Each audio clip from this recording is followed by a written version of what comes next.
नमस्कार। नमस्कार। कामधेनु आरोग्य संस्थान एवं गोधाम के इस पेज पर आप सभी का स्वागत है। और अभी हमारे साथ सभी वक्ता जुड़ते जा रहे हैं। और आज की जो हमारी श्रृंखला है, आज का जो हमारा विषय है, स्वदेशी गोवंश का संवर्धन। ये एक बहुत ही महत्वपूर्ण विषय है और इसके लिए हमारे साथ माननीय शंकर लाल जी, मैं वंदन करती हूँ, हमारे साथ जुड़ चुके हैं। और मैं आमंत्रित करूंगी माननीय एसपी गुप्ता जी को। एसपी गुप्ता जी जो संस्थापक हैं कामधेनु गोधाम एवं आरोग्य संस्थान के, ये चेयरमैन रह चुके हैं भारतीय जीव जंतु कल्याण बोर्ड के, ये पूर्व महानिदेशक रह चुके हैं हिप्पा के। इसके अलावा अगर मैं इनका परिचय देना चाहूँ तो इतना लंबा है कि शायद ये हमारा कार्यक्रम और अधिक समय ले जाएगा। तो मैं करबद्ध होकर आमंत्रित करती हूँ माननीय एसपी गुप्ता जी को, वो आए मेहमानों का स्वागत करें।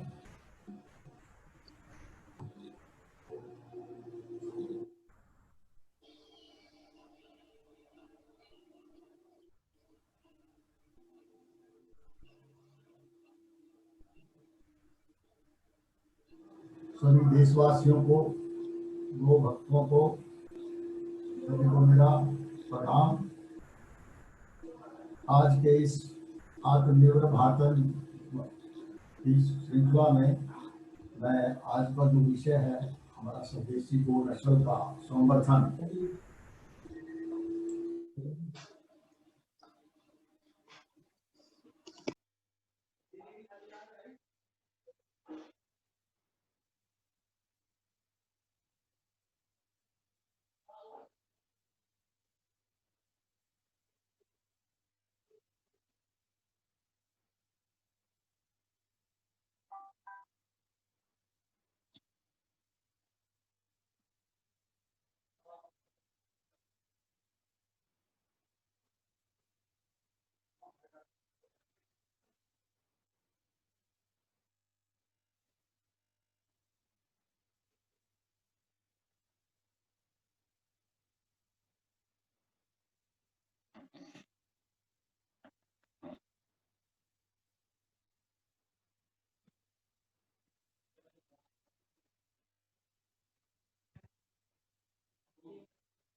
बहन जी घर में ईयरफोन है क्या?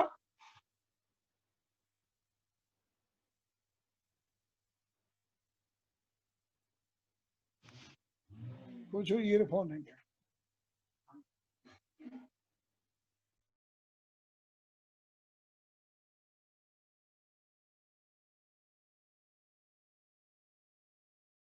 आपने बताया मेरी आवाज नहीं आ रही थी लेकिन अब आएगी। मैं दोबारा से सभी का अभिनंदन करता हूं, स्वागत करता हूं।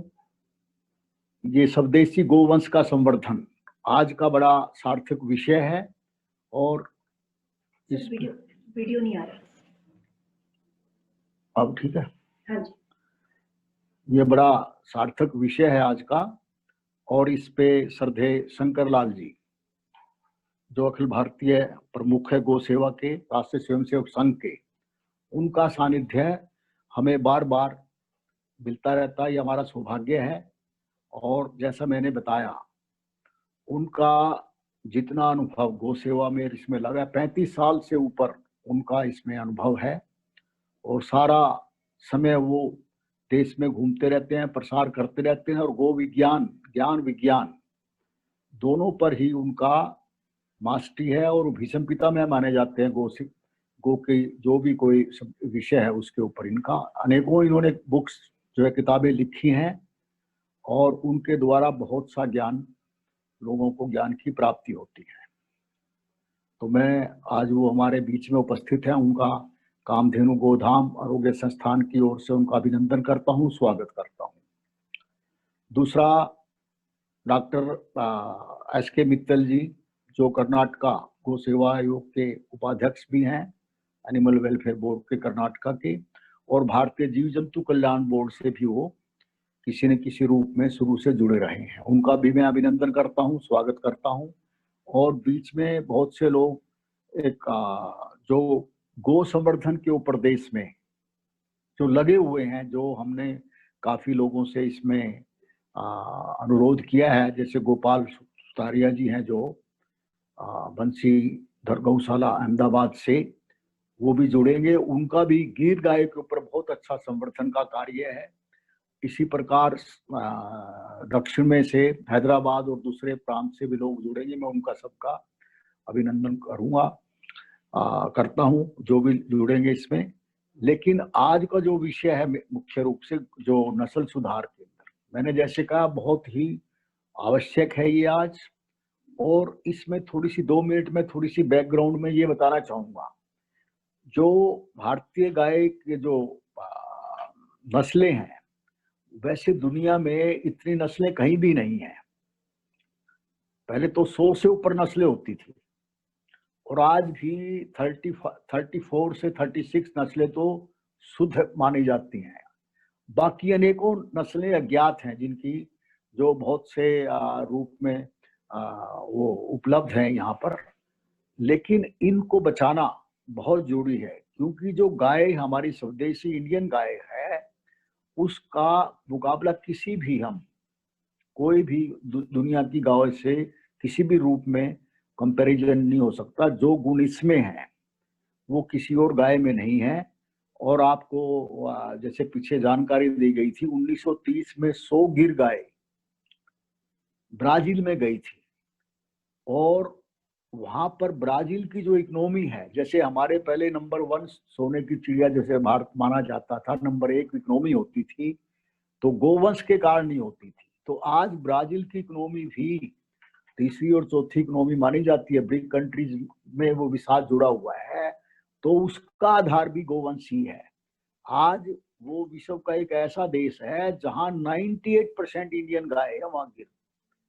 और आज तो वो विदेशों में भी जो है अपने संवर्धन का कार्य जो है वो करने जा रहे हैं। यानी मेरा कहने का मतलब, जो असली हम आत्मनिर्भर जो बनना चाहते हैं, उसमें गो संवर्धन इतना उपयोगी है। क्योंकि हम जो हमारी गाय पहले जितना दूध देती थी, जितनी इसकी किस्में थी, वो धीरे धीरे लुप्त होती जा रही हैं आज। क्योंकि जब से विदेशी ताकतें यहाँ पर आई है, उन्होंने विधिरूप रूप से उन्होंने हमारी इकोनॉमी को खत्म करने के लिए इनको काटना शुरू किया और संस्कार हमारे खत्म किए। तो इसलिए आज जो समय है, आज की जो सरकार का उद्देश्य इसलिए आत्मनिर्भर अगर में बनाना है और उसी कड़ी में आना है, तो हमें संवर्धन, गाय को संवर्धन सबसे अधिक उपयोगी है। और हम संवर्धन कैसे करें? संवर्धन में भी क्या है, हमें गाय में हमारी जनरली गायें जो है ना, 3 प्रकार से, जैसे जो सूक्ष्म क्षेत्र है वहां ज्यादा अच्छी किस्म की गाय होती है, जैसे कर्नाटका है, हरियाणा है, पंजाब है, महाराष्ट्र है, राजस्थान है। जो सूक्ष्म एरिया है वहां अच्छी किस्म की यानी अच्छी दूध वाली गाय होती है वहां। लेकिन जो तटीय क्षेत्र है और वर्षा ज्यादा वहां होती है, वहां थोड़ी निम्न स्तर की कम दूध वाली गाय होती है वहां।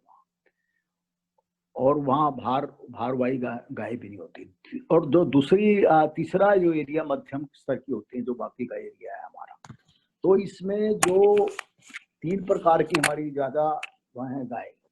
एक तो दुधारू है, मिल्च ब्रीड है ये। इसमें सबसे अच्छी गाय हमारी साहिवाल है, और अपना गिर गाय है। इसमें रेड सिंधी भी गाय है और देवनी गाय है। दूसरी हमारी है भारवाही, ड्राफ्ट ब्रीड जिसको बोलते हैं। ये इसमें ज्यादा जो बैल का और दूसरा कृषि क्षेत्र में कार्य लेते हैं वो गायें इसमें आती हैं। जैसे नागौर है, नागौर राजस्थान का एक बहुत बड़ा अच्छा वो है। मेवाती भी है, इसमें अमृत महल है, गंगागिरी है, ये आदि नस्लें जो प्रमुख हैं। और तीसरी जो प्रकार की जो डुअल पर्पज हम जिससे लेते हैं, भारवाही भी करते हैं और दूसरा दूध भी देती हैं, ऐसी गाय भी हमारी बहुत सी है। इसमें थार पारकर है, हरियाणवी भी आती है, कॉकरेज है, अंगोल है, यानी राठी है। ये ऐसी गायें हैं जो डुअल पर्पज करती हैं। तो ज्यादातर गाय यही हमारे वो होती हैं। तो इनका संवर्धन के लिए सबसे, क्योंकि मैं ज्यादा डिटेल में नहीं जाऊंगा, मान लिया शंकर लाल जी बैठे हैं, मैं केवल बेसिक एक ही चीज रखूंगा। इसमें जो सांड है हमारा, नंदी है, संवर्धन तभी संभव हो सकता है जब नंदी अच्छा हो। धीरे धीरे अब आपको देखा गांव में पहले बड़ा अच्छा ढंग से ब्रीड इम्प्रूवमेंट के लिए नंदी होते थे और उनसे अच्छा गाय दूध भी देती थी और अच्छे उनकी इम्प्रूवमेंट ब्रीड इम्प्रूव होती थी। जैसे जल्लीकट्टू है, आप तमिलनाडु में देखो, ये त्योहार ही ब्रीड इम्प्रूवमेंट का है, हर साल बनाया जाता है, लेकिन लोगों को इसके बारे में पता ही नहीं है। तो लेकिन आज सांड गांव में मिलते ही नहीं। तो उसके लिए जरूरी है कि हम जो है अपने सांडों को, उसकी नस्ल को इम्प्रूव करें।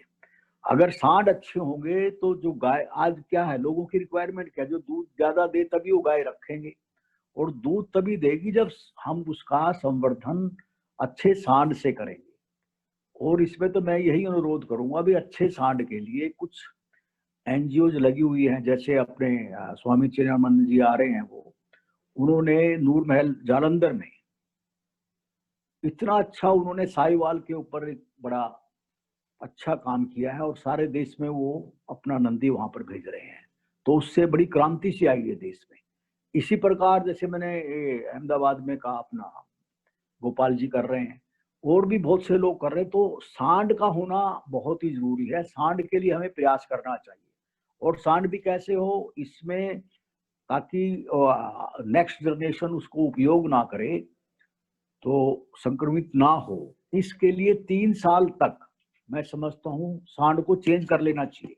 और ये गौशालाएं आपस में मिलके भी कर सकती हैं एक दूसरे से, नहीं तो जो सांड देने वाली एनजीओ काम करती हैं, जैसे स्वामी जी कर रहे हैं, तो फिर वो भी इसको कोऑर्डिनेट कर सकते हैं भी, ताकि सांड 3 साल के बाद बदल दिया जाए।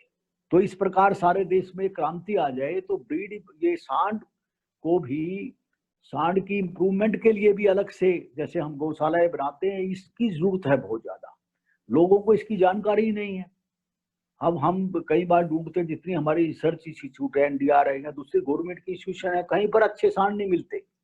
बड़ा दुर्भाग्य है ये, जो इतना पैसा सरकार खर्च कर रही है। तो मेरा अनुरोध है सरकारों से भी, भाई वो सांड इम्प्रूवमेंट के लिए, ब्रीड इम्प्रूवमेंट के लिए अच्छे सांड को वो करें, उनकी देखभाल करें, और सभी गौशालाओं को, और जो ऐसी एनजीओ लेना चाहती है उनको दें।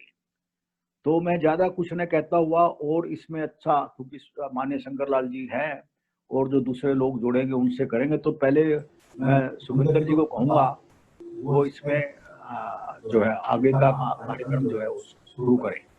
धन्यवाद। बहुत बहुत धन्यवाद माननीय गुप्ता जी। हमारे साथ धीरे धीरे मेहमान जुड़ते जा रहे हैं, और अभी हमारे मुख्य वक्ता स्वामी चिन्मयानंद जी भी हमारे साथ बहुत शीघ्र जुड़ने वाले हैं। हमारे साथ जुड़ गई हैं प्रियंका जी। प्रियंका जी गौ इनोवेटिव गिर डेयरिंग एंड ब्रीडिंग से हैं। प्रियंका जी चाहें तो अपना वीडियो ऑन कर सकती हैं। प्रियंका जी हमारे साथ हैं, उनका बहुत बहुत स्वागत है।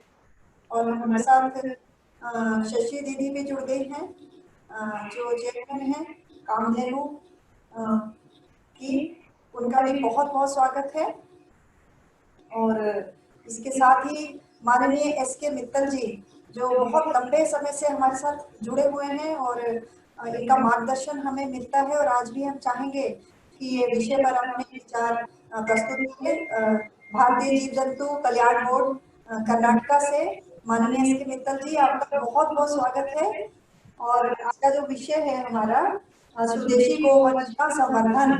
मैं आशा करूंगी कि आपके बहुमूल्य विचार आप हमारे साथ साझा करें। आपका स्वागत है। सुखविंदर जी, बहुत धन्यवाद। सभी गो भक्तों को सादर वंदन। ओम सुरभे नमः। जहाँ पर भाई साहब शंकरलाल जी बैठे हों तो हम तो कोई बोल ही नहीं सकते, फिर भी आपने मौका दिया है। मैं कहना चाहूंगा, सबसे पहले तो एक अच्छी खबर देना चाहूंगा आज, कि अभी मैं अपने कार्यालय से वापस मैसूर जा रहा हूँ और हमने आज एक नस्ल सुधार को लेकर के सरकार ने हमें 25 एकड़ जमीन देना स्वीकार किया है। उस 25 एकड़ जमीन के अंदर में हम एक प्रकल्प खड़ा कर, हमारा बोर्ड की तरफ से एक प्रकल्प खड़ा होगा, जहां पर की जो है बहुत अच्छे तरह से हम वहां पर गोवंश के द्वारा जो उत्पाद हैं उनका बिक्री के सेंटर भी बनाएंगे, उनकी ट्रेनिंग सेंटर भी बनाएंगे। और नस्ल सुधार का हैसरगट्टा यहाँ पर बड़ा नामी जगह है सरकार का, केंद्रीय सरकार का, उसे साथ में लगती हुई 25 एकड़ जमीन देना आज ही तय हुआ है। उसके लिए मैं आप सब लोगों का आशीर्वाद भी चाहता हूँ और भाई साहब का विशेष तौर पर आशीर्वाद चाहता हूँ। दूसरे, नस्ल सुधार का कार्य आदि काल से नस्ल खराब भी करने का नस्ल चलता है। इस विषय पर मैं बात चाहूंगा हमारे आदरणीय चौधरी जी गोयल, जिन्होंने की इसको कहा काम कर्नाटका और झुंझुनू में जाकर के चालू किया। झुंझुनू के नलवाले कहलाते थे वो, और उन्होंने, हालांकि वो यहाँ से डॉक्टर हरगोविंद वर्मा को नस्ल सुधार के लिए वो झुंझुनू लेकर के गए, जो हमारे रिटायर्ड डायरेक्टर थे। कर्नाटका की प्रसिद्ध नस्लें यानी के हालीकार, आज हालीकार ऑस्ट्रेलिया जो है हालीकार नस्ल को पाल रहा है। देवनी, कांग्यम, अमृत महल, हमारे यहाँ विचूर भी है जिसका कि दूध बिल्कुल दवाई होता है, लेकिन वो इतनी छोटी होती है और अब लुप्त होने के कगार पर है। लेकिन हमारे देवनी का वजन होता है लगभग 800 किलो के लगभग, और सबसे ज्यादा बांग्लादेश बॉर्डर पर कर्नाटका से वो इन जो हमारी हालीकार है, जो हमारी अमृत महल है, कांग्यम है, इनका जो है स्मगलिंग यहाँ से होती है, जिसको हम रोकने का प्रयास कर रहे हैं। नस्ल सुधार के अंदर में 3 ब्यात के अंदर में नस्ल को ऐसा कहा जाता है कि अगर उसी ब्रीड के अच्छे बैल से उसका संगमन कराया जाए तो जो है हर ब्यात में उसका दूध दोनों की एवरेज लेकर के उसका आधा हो जाता है। यानी आपने 12 लीटर की बैल से 3 लीटर के गाय का संगमन करवाया तो उसका अगली ब्यात के अंदर में 7-7.5 लीटर दूध आना निश्चित माना जाता है। हम लोग सीमेन के द्वारा नस्ल सुधार का प्रसार भी नहीं करते हैं और हम देखिए विरोध भी नहीं करते हैं, लेकिन जो डायरेक्ट जो सर्विसिंग है उससे बढ़िया नस्ल सुधार का कोई साधन नहीं है। अच्छी नस्ल के बैलों का वाकई में देश में अभाव है। मैं मेरे बहनोई हिसार में राम कुमार जी राहुल वासिया वो कुरुक्षेत्र गौशाला चलाते थे। आज भी कुरुक्षेत्र गौशाला बहुत बड़ी है हिसार में। वहां से मैं नंदी और बच्चे लेकर के आया, वहाँ हरियाणा की नस्ल के, और हरियाणा हमारे कर्नाटका की नस्ल हमने कावेरी और जमुना का संगम किया था, और हमने 8 यहाँ से भेजे और 8 यहाँ से मंगवाए, और वो मेरी मैसूर पिंजरा पोल के अंदर में वो नस्ल सुधार का एक मील का पत्थर साबित हुए। ऐसे ही शायद हिसार में भी वो ब्रीड वहां पर डेवलप हो रही है। इसमें टेक्निकली बहुत लोग लगे हुए हैं, लेकिन क्योंकि इसमें लाभ नहीं नजर आता है, इसलिए बहुत लोग इसके अंदर उनको प्रेरित करना बहुत जरूरी है। साइंटिफिक तरीके से इस काम को आगे बढ़ाना बहुत जरूरी है, और जो भी मेरे को आज जो सुनने को मिलेगा वो मेरे लिए मार्गदर्शन होगा। अधिक ना बोलते हुए मैं दोबारा से सबको गो नमस्कार करता हूँ। धन्यवाद अवकाश देने के लिए। बहुत बहुत धन्यवाद माननीय एस के मित्तल जी। जैसा कि अभी एस के मित्तल जी ने बताया है कि अच्छी नस्ल के नंदी का मिलना मुश्किल है, तो इसके क्या कारण हैं और कैसे हम इससे हम निदान पा सकते हैं, क्योंकि हमारा जो देश है उसका जो गोवंश है वो तो पूरे विश्व में प्रसिद्ध है। और हमारा जो सुखविंदर जी, उसका कारण हमारा देश का संविधान है और हमारे देश के कानून है। क्योंकि आज बैल की और गाय के अनुपात जो है वो 15% और 85% का हो चुका है।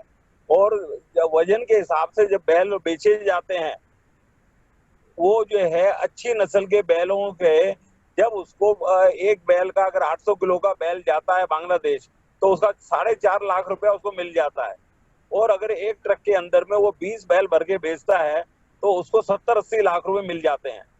तो ये एक बहुत बड़ा कारण है जिसके लिए कि कानूनों का परिवर्तन, संविधान के अंदर में जो हमारा डायरेक्टिव प्रिंसिपल 42 और 48 है, उसके अंदर में राष्ट्रीय संशोधन, वो इसमें मार्गदर्शक हमारा बन सकता है, ऐसा मेरा विचार है। थैंक यू जी, बहुत बहुत धन्यवाद। आपने इस समस्या को उजागर किया, क्योंकि जब तक समस्या सामने नहीं आएंगे उनका निदान नहीं हो पाएगा। और इसके साथ ही हमारे साथ प्रियंका जी जुड़ी हुई हैं और प्रियंका जी का बहुत एक्सपीरियंस है, वो इस फील्ड में काफी लंबे समय से काम कर रही हैं। प्रियंका सिंह जी, मैं निवेदन करूंगी कि आप अपने अनुभव साझा करें, या अंत में हम जब माननीय हमारे मुख्य वक्ता शंकर लाल जी को सुनेंगे तो उस समय हम अपनी प्रश्न भी पूछ सकते हैं उनसे। तो अभी आप अगर अपने कुछ अनुभव साझा करना चाहें या कुछ बताना चाहें तो आपका स्वागत है।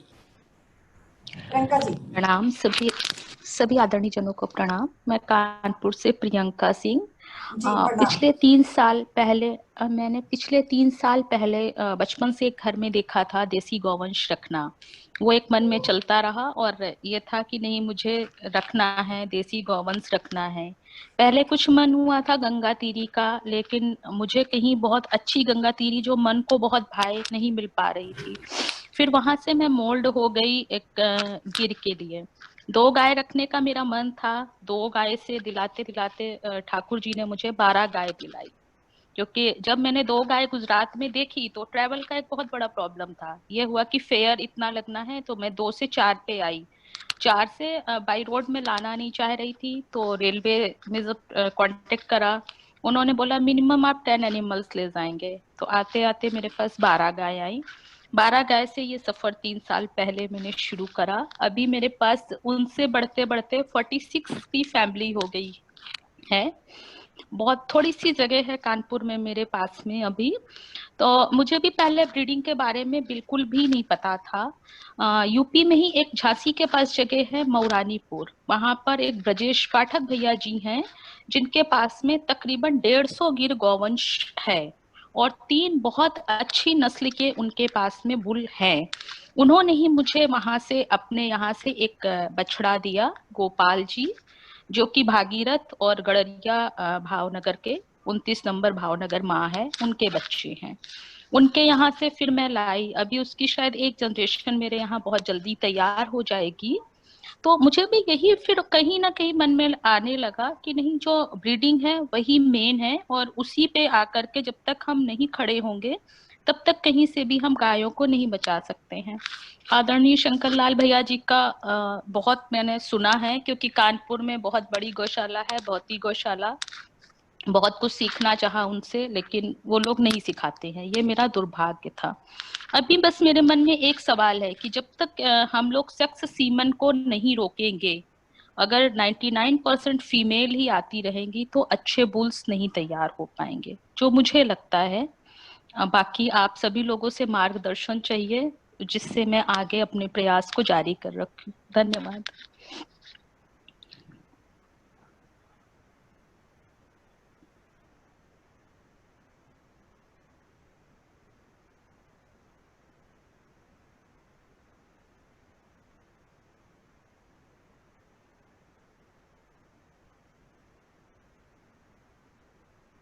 हम बहुत बहुत धन्यवाद आपका। और इसके साथ ही हमारे साथ जुड़ी हुई हैं माननीय शशि गुप्ता जी, जो चेयरमैन है कामधेनु आरोग्य संस्थान की, वो भी संवर्धन कर रही हैं और उनका इस क्षेत्र में अनुभव है। वो इस क्षेत्र में ग्राउंड लेवल पर कार्य कर रही हैं, तो हमें उनसे बहुत कुछ सीखने को मिल सकता है।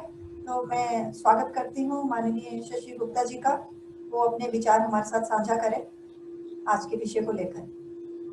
शशि दीदी, आप अपना माइक अनम्यूट कर लीजिए। एक जो रेड आइकन है उसको आपको प्रेस करना है। हाँ जी, हो गया। हाँ, आपको आ रही है मेरी? अब आपकी आवाज आ रही है जी। हाँ जी, सुनीता जी, पहले आप जरा औरों के अनुभव सुनवाइए मुझे, मैं उसके बाद बात कर चाहूंगी। जी, हमारे जो एक वक्ता है हेलो। स्वामी चिन्मयानंद जी, हम प्रतीक्षारत हैं क्योंकि हम चाहते हैं कि हमारे हाँ जी। मुख्य वक्ता माननीय शंकर लाल जी को हम सबसे अंत हाँ। में बुलाएं। और आप अगर चाहें तो आप अपने अनुभव साझा कर सकती हैं, कुछ अपनी समस्या जो भी हो। हाँ जी, मेरी तो मेन एक ही समस्या है कि जो मेल काफ होते हैं तो उनका सब लोगों को, सभी गौशालाओं को एक प्रॉब्लम रहती है कि वो उनको कैसे एडजस्ट किया जाए, क्योंकि कोई भी जो एक किसान भी गाय पालता है वो भी ये चाहता है कि सभी गौशालाएं मेल का। प्रॉब्लम है कि वो इतने बछड़े कैसे रखे, क्योंकि बछड़ों की कोई डिमांड ही नहीं है। जब वो बड़े भी हो जाते हैं तब भी उनको कोई लेना नहीं चाहता। हमारे यहाँ अभी अभी 2 बैल बहुत बढ़िया तैयार हुए थे, पर कोई भी काम का व्यक्ति उनको इस्तेमाल नहीं करना चाहता, और हमारे यहाँ भी उसका कोई इस्तेमाल नहीं है। तो इसलिए वो गौशालाओं के ऊपर भार बनते जा रहे हैं। इसका मैं माननीय शंकर लाल जी से समाधान चाहूंगी। जी, आपने बहुत ही व्यवहारिक जो समस्या है उसको सामने रखा है। तो मुझे लगता है कि कुछ हद तक तो हमें अपनी मानसिकता को ही बदलना पड़ेगा। मैंने कल ही देखा कि एक व्यक्ति ने उत्तर प्रदेश में उसका बेटा नहीं था, तो उसने एक छोटे से बछड़े को अपना बेटा बनाकर गोद लिया है।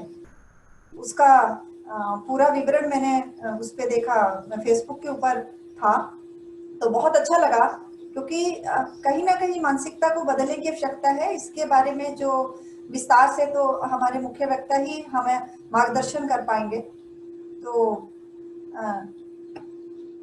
नहीं, इसमें सबसे ज्यादा तो जरूरत इस बात की है कि उनको प्रयोग करने के बारे में ज्यादा बताया जाए कि वो किस तरह से इकोनॉमिकली वाइबल हो सकते हैं प्रयोग करने पर।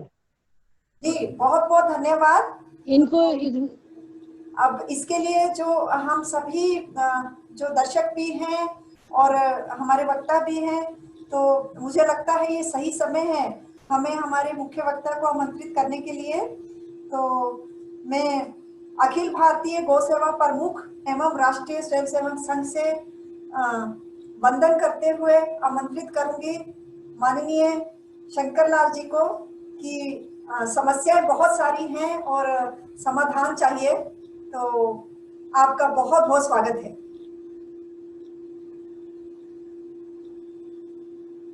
आपका माइक अनम्यूट करना पड़ेगा, एक लाल बटन है उसके ऊपर क्रॉस। हाँ जी, धन्यवाद। हाँ, सत्यपाल जी, श्री डॉक्टर एस.के. मित्तल जी, बहन प्रियंका जी, शशि जी और समस्त उपस्थित बंधुओं को मेरा प्रणाम। आप लोगों ने बहुत सुंदर विषय समय की आवश्यकता के अनुसार विचार के लिए रखा है और इस समय बहुत बड़ी आवश्यकता है।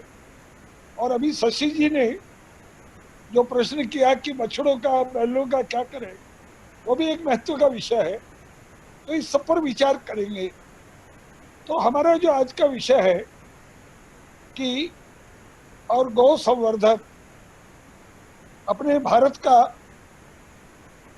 और भविष्य भारत जो है ऐसा जो हमको बनाना है, उसके लिए तो हमको शुरू से जो विचार करना पड़ेगा, पहला हम गाय को कहाँ रखना, उसके लिए गौशाला या जो स्थान बनाना है पहले वहां से विचार करना पड़ेगा। तो गौशाला अगर बनानी है तो गायों का मुंह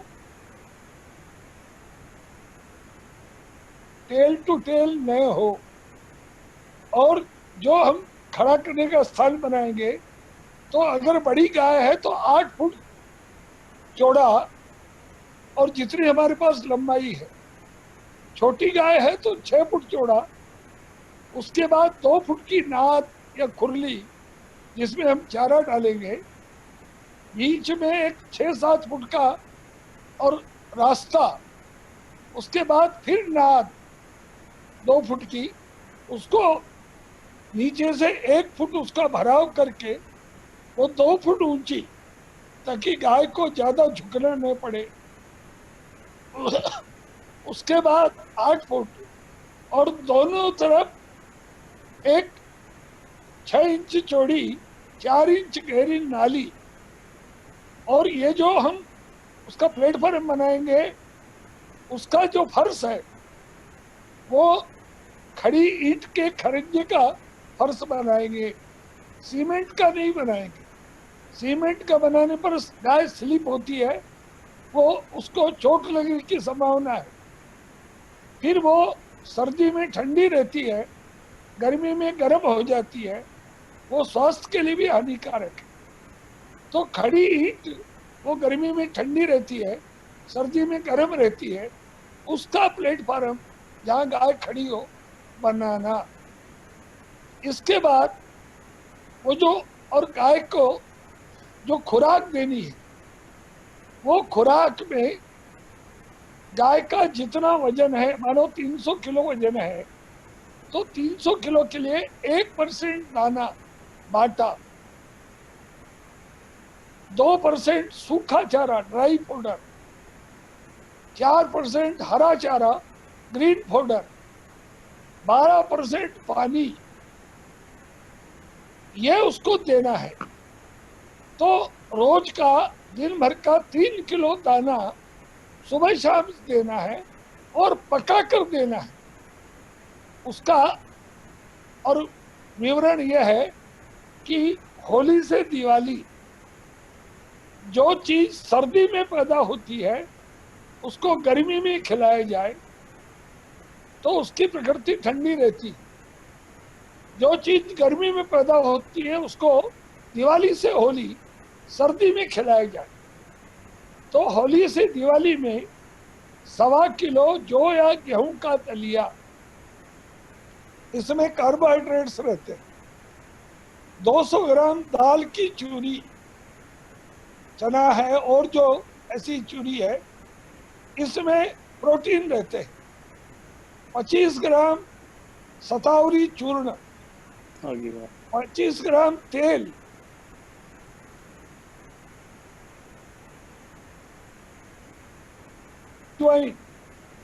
इन सबको 6 लीटर पानी में उबालना, ये एक गाय के लिए है। और उबलने पर जब अच्छी तरह वो पक जाए, इसलिए धीमे आंच में उबालना, तो फिर ये लगभग 4.5 किलो और पककर सामान तैयार होगा। उसको 2 किलो सूखे भूसे में मिलाकर, और भूसा वो अच्छी तरह कटा हुआ होना चाहिए, आधा इंच से ज्यादा बड़ा न हो, इसलिए चाप कटर से नहीं, कटिंग मशीन से काटना चाहिए। और फिर उस भूसे में मिट्टी न हो इसलिए छान लेना चाहिए, उसमें ये मिलाकर, और सुबह इतना शाम को इतना, ये हमको खिलाना। हमने गाय को चारा डाल दिया, 6 बजे उसका दूध निकाला, शाम को फिर 5 बजे चारा और ये मिलाकर दे दिया, 6 बजे दूध निकाला। दोपहर को अगर हमारी गाय चरने जाती है तो उस स्थिति में फिर उसको कुछ देने की जरूरत नहीं। अगर चरने नहीं जाती तो फिर 12 किलो हरा चारा और 2 किलो सूखा भूसा मिलाकर ये दोपहर को 11 बजे देना चाहिए, और 3 बार उसको पानी पिलाना चाहिए, लगभग 40 लीटर। क्योंकि पानी नहीं पिलाएंगे, दूध में 87% पानी है, तो फिर दूध में कमी आएगी। तो प्रकार से ये उसको खिलाने का भाग है। टंकी है, पानी की जो नाद है हो जिसमें पानी पीते हैं, उसमें और कली करने वाला चूना वो डाल देना चाहिए, तो उससे उसमें जीव पैदा नहीं होते और गाय को पर्याप्त कैल्शियम मिल जाता है। और उसको 7 दिन बाद साफ कर देने से फिर से नया चूना डाल देना चाहिए, पुताई करने की जरूरत नहीं। तो इस प्रकार से, और ये गाय को खिलाना, फिर खिलाने के बाद बीच में पैसे कि अगर उसमें हमको गाय को रोटी देनी है, गुड़ देना है, उसको चारा डालना है, तो डालने वाले को व्यवधान नहीं हो। हम बैलगाड़ी पर, साइकिल रिक्शे पर चारा लाकर दोनों साइड में डाल सकते हैं, गौमाता को हाथ फेर सकते हैं। तो इस प्रकार से, इसलिए जो पैसेज वाले में और दीवार 3 फुट ऊंची, जिधर चारा डाल गाय खड़ी है उधर 2 फीट ऊंची, ऐसा वो बनाना चाहिए। और इसके इस ढंग से उनकी व्यवस्था। फिर दूध निकालने के बाद गाय का थन धो देना सबसे अच्छी व्यवस्था है। ऐसे गोपाल भाई सुतरिया ने कर रखा है। 2 थन का दूध बछड़े बछड़ी को, 2 थन का दूध, और हमारा दोहन शब्द है, शोषण नहीं। तो 2 थन हमारे हैं, 2 थन उसके बछड़े बछड़ी। और इसलिए मैंने उनकी गौशाला में देखा, उनका 1.25 साल का नंदी ये सर्विस देने लगता है, उनकी 1.5 साल की बछड़ी ये गैबिन हो जाती, उनका 9 महीने का बछड़ा 3 साल जैसा लगता है, क्योंकि गए और उसके साथ अन्याय करते हैं, इसलिए हमको अच्छी नस्ल नहीं मिलती। तो इस ढंग से, और ये उसको खिलाने की जो बात है। अब कुछ लोग कहते हैं कि दाना भिगो कर दो। मेरा प्रश्न यह है कि क्या हम आटा भिगो कर खा सकते हैं? हम दाल को, बाकी चीजों को भिगो कर खा सकते हैं? गाय को भिगो कर देंगे तो उसका परिणाम क्या होगा? दूसरा, लोग बाटा अलग से खिला देते हैं, सूखा चारा खिलाते हैं, उससे मुंह में लार नहीं बनती और उसके कारण से गाय प्रसन्न नहीं रहती। तो जैसे हम सब्जी और रोटी मिलाकर खाते हैं, वैसे वहां भी बाटा और चारा मिलाकर देना चाहिए, अकेला नहीं देना चाहिए। तो इस प्रकार से फिर गाय अगर गाभिन है तो भी उसको पर्याप्त दाना और चारा ये देना चाहिए। तो होली से दिवाली में जौ या गेहूं का दलिया, दिवाली से होली में मकई, बाजरी या ज्वारी का दलिया। मकई, बाजरी, ज्वारी ये गर्मी में पैदा होती है, इनकी प्रकृति गर्म है, और उस समय बाद में 50 ग्राम गुड़ कम से कम रोज एक गाय को देना चाहिए। गर्मी में सामान्यतया गुड़ नहीं देना चाहिए, क्योंकि वो गर्म करता है। और इस ढंग से अगर हम उसको देंगे तो बहुत अच्छे परिणाम होंगे। अनेक गौशालाओं ने एक परंपरा डाली है सवामणी की। सवामणी क्या है? किसी के घर में खुद का जन्मदिन है, बच्चे का जन्मदिन है, विवाह की वर्षगांठ है, पत्नी का जन्मदिन है, माँ का जन्मदिन है, पिताजी का जन्मदिन है, उस दिन सब लोग कुछ न कुछ खर्चा करते। तो हमने उनको आग्रह किया है कि वो जन्मदिन गायों के बीच में गौशाला में जाकर बनाए, और एक सवामणी, ये राजस्थान का शब्द है, सवामणी में 40 किलो और दलिया, गर्मी में जौ गेहूं का, सर्दी में बाजरी मकई का, 8 किलो दाल की चूरी, 2 किलो तेल, 1 किलो सतावरी, 150 ग्राम मेथी, 100 ग्राम अजवाइन, ये 51 किलो सामान हुआ। 200 लीटर पानी में इसको मंदी आंच में पकाना, पकने के बाद ये लगभग 200 किलो सामान हो जाएगा और इनको 50-51 गायों को हम खिला सकते हैं। कम है तो 100 गायों को हम खिला सकते हैं। आप देखेंगे 1 महीने में आपकी गायों का दूध 1-1 लीटर बढ़ जाएगा। तो इस ढंग से, और मैं अभी हिसार में काबरेल गौशाला है, वहां गया था तो वहां उन्होंने बताया कि भाई साहब हमने 403 कार्यकर्ता और सवामणि वाले तैयार कर लिए, आगे हमारी ये संख्या करीब 1500 हो जाएगी। मैं भवानी मंडी गया था, वहां के कार्यकर्ताओं ने कहा कि हम अब 365 लोग तैयार कर लिए। हर दिन हम एक सवामणि और वहाँ बोर्ड पर उनका नाम लिखते हैं, 7 दिन पहले उनको सूचना देते हैं कि इस दिन आपका जन्मदिन है, आप सवामणि के लिए आइए। और बहुत अच्छे अनुभव है, उसका अच्छा परिणाम है। तो इस प्रकार से, और गायों को अगर हम ठीक से खिलाएंगे, खुराक अच्छी देंगे। दुर्भाग्य क्या है, गौशालाएं चल रही पर गायों के और रख रखाव पर ध्यान नहीं है। गायों की जैसी स्थिति चाहिए वो नहीं है। गायें दुबली हैं, भूखी हैं, कीचड़ में है। अपना ही गाय वो और व्यवस्था प्रिय है, उसको और साफ सफाई चाहिए, वो गंदगी में बैठना नहीं चाहती। इसलिए दिन में 2 बार और गौशाला में या जहाँ गाय है उसकी सफाई होनी चाहिए। एक और सौभाग्य से मैं आपको सूचना दे रहा हूँ, पूरे देश में जो प्रत्यक्ष गाय से जुड़े हैं, ऐसा एक भी व्यक्ति कोरोना पीड़ित नहीं है। जो 15 मिनट आधा घंटा भी गाय के साथ रहता है, गौ माता उसका सारा कष्ट ठीक कर देती है। तो ये इस प्रकार का अनुभव है, और इसलिए खुराक अच्छी। अब दूसरी बात, गाय जब बच्चा देती है उसके 10-15 दिन उसका दूध हमको काम में नहीं लेना चाहिए। वो या तो उसी को पिला दे, और बछड़े को तो पिलाना ही है जितना वो पीता है। फिर जब गाय गाभिन है तो अंत के 2 महीने हमको उसका दूध नहीं लेना चाहिए और उसकी खुराक थोड़ी बढ़ा देनी चाहिए, ताकि उसके पेट में पलने वाला बच्चा ये स्वस्थ रहे, सबल रहे। तो इस ढंग से और हमको ये करना चाहिए। फिर क्या है कि अपनी गाय 9 महीने 9 दिन लेती है बच्चा पैदा करने के लिए, भैंस 10 महीना 10 दिन लेती है, घोड़ी 11 महीना 11 दिन लेती है, बकरी 5 महीना 5 दिन लेती है, कुतिया 3 महीना 3 दिन लेती है।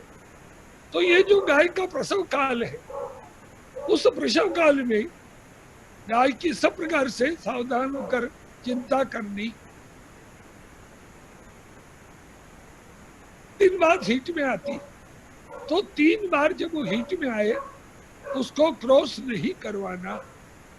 4थी बार जब वो हीट में आए तो जब हम क्रॉस कराएंगे तो वो स्वस्थ रहेगी और हर साल वो समय पर बच्चा देगी। मैंने अपनी गाय को 20 बार बच्चा देते देखा है। ये विदेशी पशु ये 6-7 बार से अधिक बच्चा नहीं देता। बाद में वो कसाई के पास जाता है, हमको पाप लगता है। इस विदेशी पशु में और हमारी गाय में जो अंतर है, हमारी गाय ये भगवान की सृष्टि है।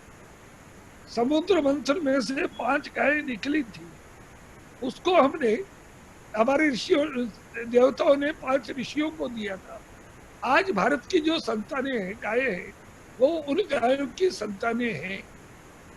दूसरी बात, हमारी गाय की आंत 180 फीट लंबी, इस विदेशी पशु की आंत 90 फीट लंबी। हमारी गाय की चमड़ी पतली है, सुंदर है, उस पशु की चमड़ी मोटी है और बोलती है तो मां शब्द निकलता है। उस पशु की आवाज भद्दी है, कर्कश है। हमारी गाय, उसके हम्प है, कंधा है, थुई है, उसमें सूर्य केतु नाड़ी है। वो जब धूप में घूमती है वो नाड़ी एक्टिव होती है और उसमें से उसके दूध में, घी में, गोबर में, गौमूत्र में स्वर्ण क्षार पैदा होता है। जो 100 प्रकार की 8 प्रकार की बीमारी का इलाज है। हमारे गाय के सींग है, उसमें भी कुछ क्यों याक के कारण सींग आए हैं, पर वैसे नहीं। हमारी गाय की पीठ पीछे से उठी हुई है, गोल है, उसका रीढ़ सीधा है, नुकीला है।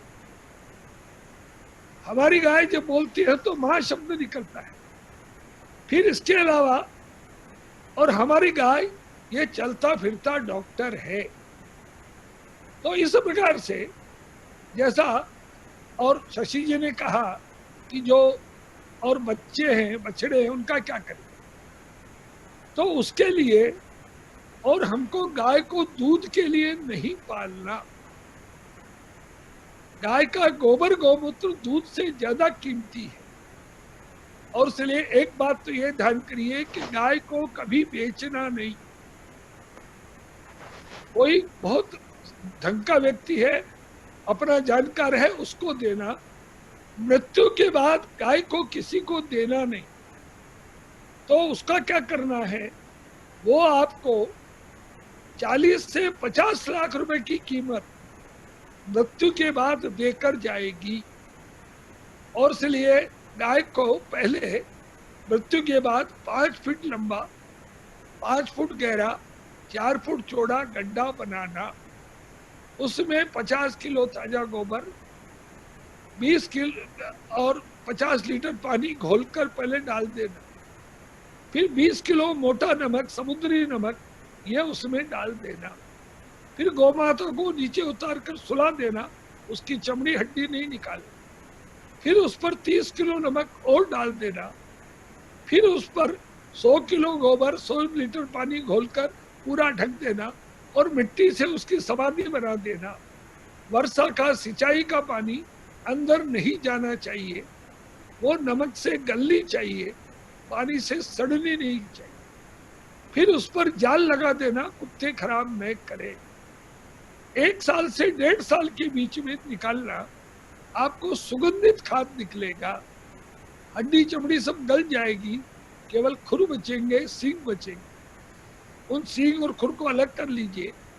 बाकी ये जो खाद है, जो आपकी जमीन 5 साल, 10 साल, 15 साल से बंजर पड़ी है, उस 1 एकड़ में इसको बखेर कर जुताई बुआई करना, पानी देकर पूरे जमीन को हरा भरा कर देगी। 10 साल उसका प्रभाव रहेगा। यह है समाधि खाद। बाकी सब तो गल गया, तो सींग बचेंगे। सींग में जाले रहते हैं, कैंची से काट कर ठीक कर लीजिए। और चैत्र पूर्णिमा को चकमक पत्थर आता है, 2 पत्थर रगड़ते चिंगारी निकलती, वो पत्थर लाना, कूट कर पाउडर बनाना, पानी मिलाकर पेस्ट बनाना, उस सींग में अच्छी तरह ठोक कर भर देना। उपजाऊ जमीन में वो सींग गाड़ देना। 2 इंची नुकीला सिरा जमीन के ऊपर सूरज भगवान की रोशनी के लिए रखना। 6-6 इंच की दूरी पर वो सींग गाड़ना, बीच में पुराना गोबर भर देना। और ये कोई बच्चे उसको उखाड़े नहीं, ये सावधानी रखना। विजयादशमी के पहले के नवरात्र में 9 दिन में कोई दिन ये निकालना। इसको किसी कांच के बर्तन में लेना। ये सिलिका खाद है। 1 सींग से 300 ग्राम, 2 से 600 ग्राम, 4 साल में 2400 ग्राम खाद मिलेगा। सींग बड़ा हुआ तो थोड़ा ज्यादा मिलेगा, छोटा हुआ तो कम मिलेगा। अब ये जो सिलिका खाद है, ये बहुत ही चमत्कारिक खाद है। इसमें से 1 ग्राम खाद रबी की फसल में,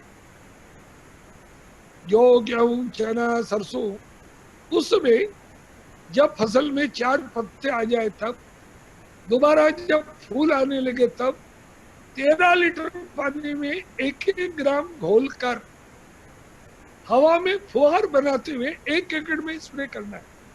थोड़ा है, सावधान रहना पड़ेगा। पर इसका परिणाम क्या होगा, अगर मानो हमारे यहाँ और 8 क्विंटल गेहूं होता है 1 एकड़ में, तो 10 क्विंटल होगा। और अगर मानो 2000 रुपए के भाव से बिकता है, तो 4000 रुपया एक्स्ट्रा मिलेगा। 1200 एकड़ से 48 लाख रुपया हमको 4 साल में एक्स्ट्रा मिलेगा। 1200 एकड़ की खेती कर लेंगे क्योंकि 2400 ग्राम खाद। फिर वो सिंक खाली हो गया है। उस दिन दूध देने वाली देसी गाय का गोबर उसमें भरकर गाढ़ा गाढ़ा उसको फिर गाड़ दीजिए। उसी जगह भी गाड़ सकते हैं, अलग भी गाड़ सकते हैं। 2 इंची नुकीला सिरा और खुला रखिए और चैत्र पूर्णिमा को सुबह निकालिए 6 महीने बाद। किसी मिट्टी के बर्तन में लीजिए, आणविक खाद है। अब इस खाद को खरीफ की फसल में, वर्षा काल में जब फसल बोए तब, और जब 4 पत्ते आए तब 30 ग्राम खाद 13 लीटर पानी में घोलकर जमीन में देना है। जमीन की सारी शक्ति खींचकर ये आपको दे देगा। तो इस प्रकार से 3 प्रकार के खाद, समाधि खाद, सिंक खाद, सिलिका खाद, कम से कम 50 लाख रुपए का, और प्रॉफिट आपको मरने के बाद एक गाय देकर जाएगी। कोई भी गाय जीवन में इतना खाती नहीं, इसलिए गाय घाटे का सौदा नहीं है। और गाय मानी गोवंश, बैल है, सांड है, सबका सीन इसमें काम आएगा सबके, और उससे वसी खाद बनेगी। इसलिए केवल गाय नहीं।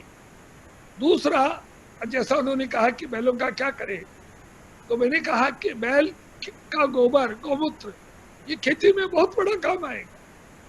मैं छत्तीसगढ़ गया था, वहां एक श्रीश भाई करके व्यक्ति है फुगा में, वो 1 लीटर गौमूत्र से कीट नियंत्रक बनाते हैं, पेस्ट कंट्रोल, और 800 रुपया लीटर बेचते हैं।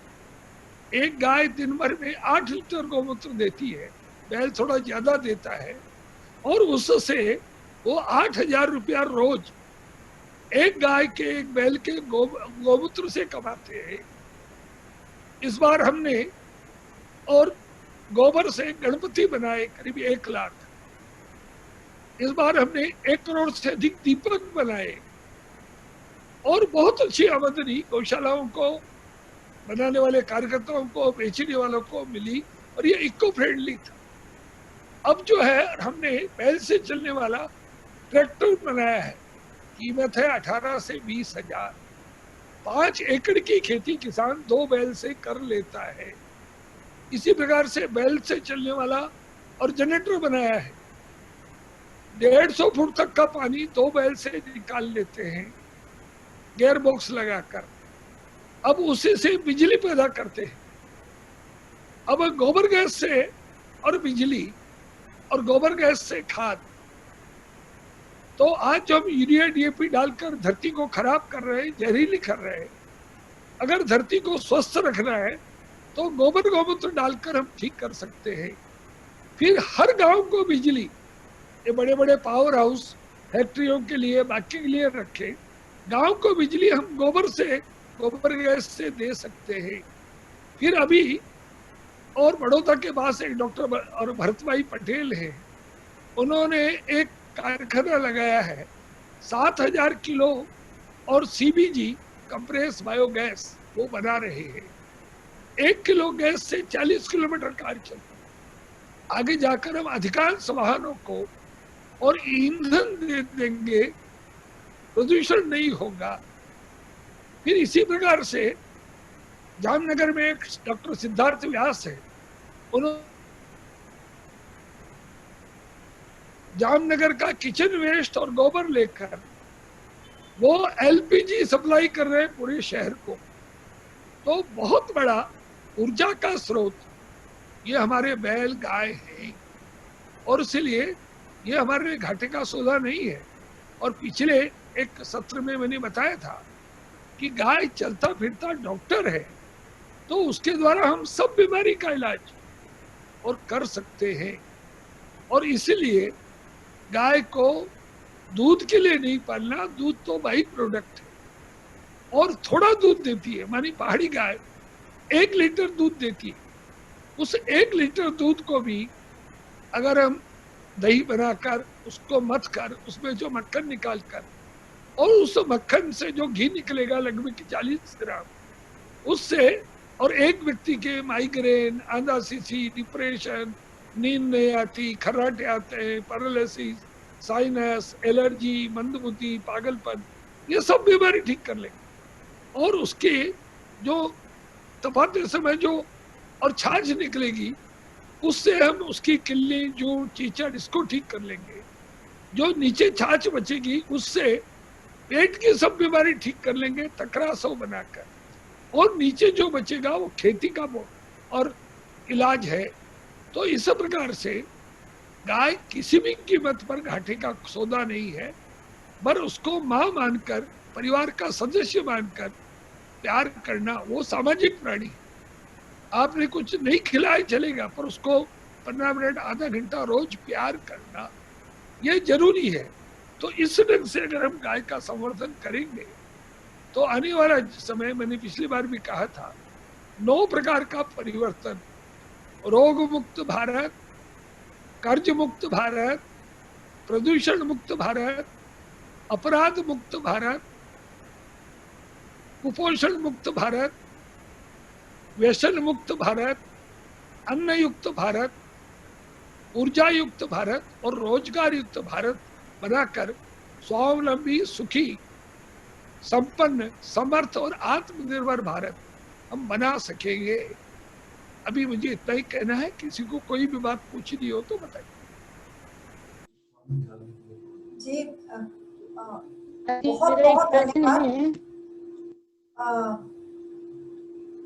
वास्तव में जो हमें अभी मुख्य वक्ता जी ने बताया, मैं निशब्द हो गई हूँ ये सब सुन के कि गाय को दूध के लिए नहीं पालना और गाय वास्तव में घाटे का सौदा नहीं है यदि हम उसकी आर्थिक उपयोगिता को समझें। जैसा कि अभी मुख्य वक्ता जी ने हमें बताया, अगर ये गागर में सागर है, इनका जो संदेश है आज का, कि उसका तो मूत्र, उसके तो पंचगव्य जिसके ऊपर हमने शुरू से, हम पिछले कई महीनों से इसके ऊपर हम एक एक गव्य के ऊपर जानकारी देते आए हैं कि यदि हम सभी गव्यों को ध्यान से देखें तो गाय हमारे लिए इतनी अधिक आर्थिक उपयोगी है कि ये प्रश्न ही नहीं आएगा कि हम बछड़े का क्या करें या हम कैसे करें, क्योंकि जब दूध के लिए उसको पालेंगे ही नहीं, दूध तो बाई प्रोडक्ट है। अभी मुझे एक एक शब्द मेरे यहाँ चला गया है कि दूध तो बाई प्रोडक्ट है।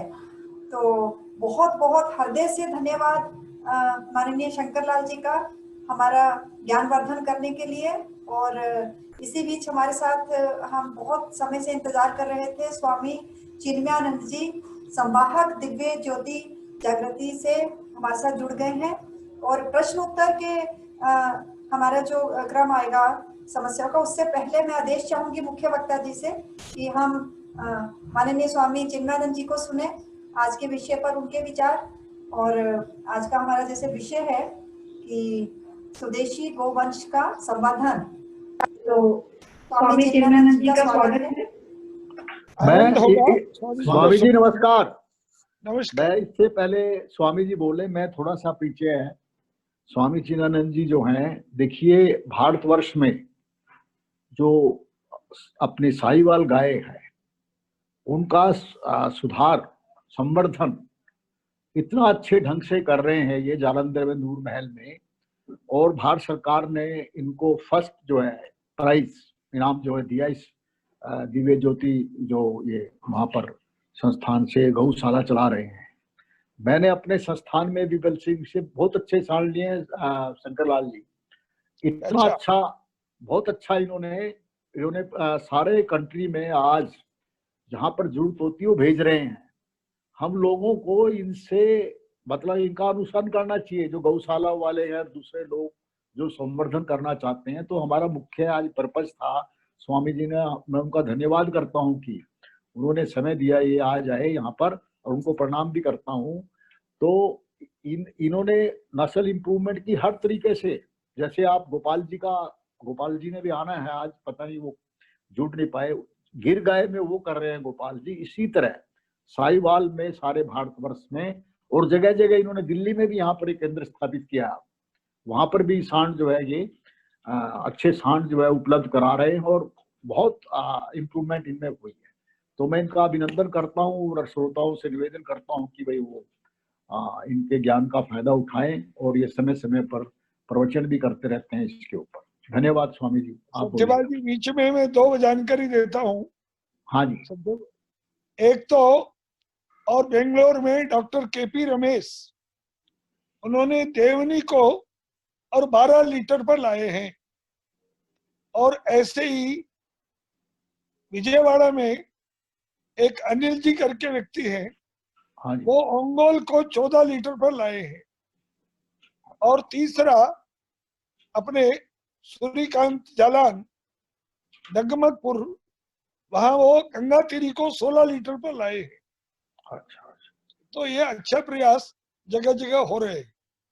बहुत बहुत अच्छा जी, धन्यवाद। हाँ, स्वामी जी आप बोलिए।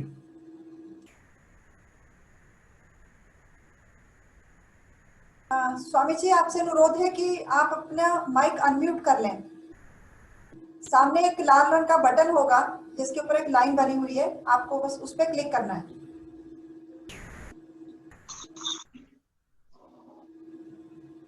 जी, अब हो गया। स्वागत है जी। नमस्कार सभी को।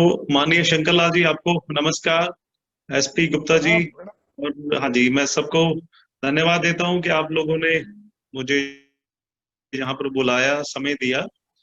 और मैं काफी समय से माननीय शंकर लाल जी को सुन रहा था और मुझे सौभाग्य होता है भारत में जब भी कोई ऐसी कॉन्फ्रेंस होती है तो माननीय शंकर लाल जी से भेंट होती रहती है।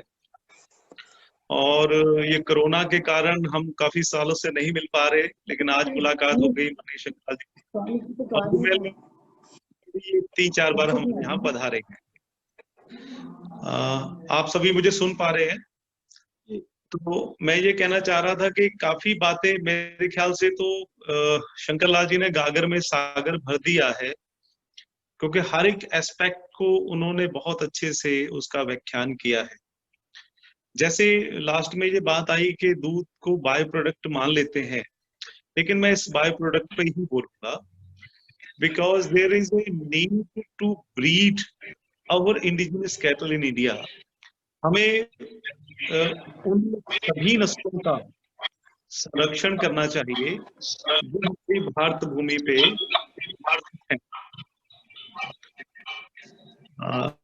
थोड़ा सा शोर आ रहा है बीच में।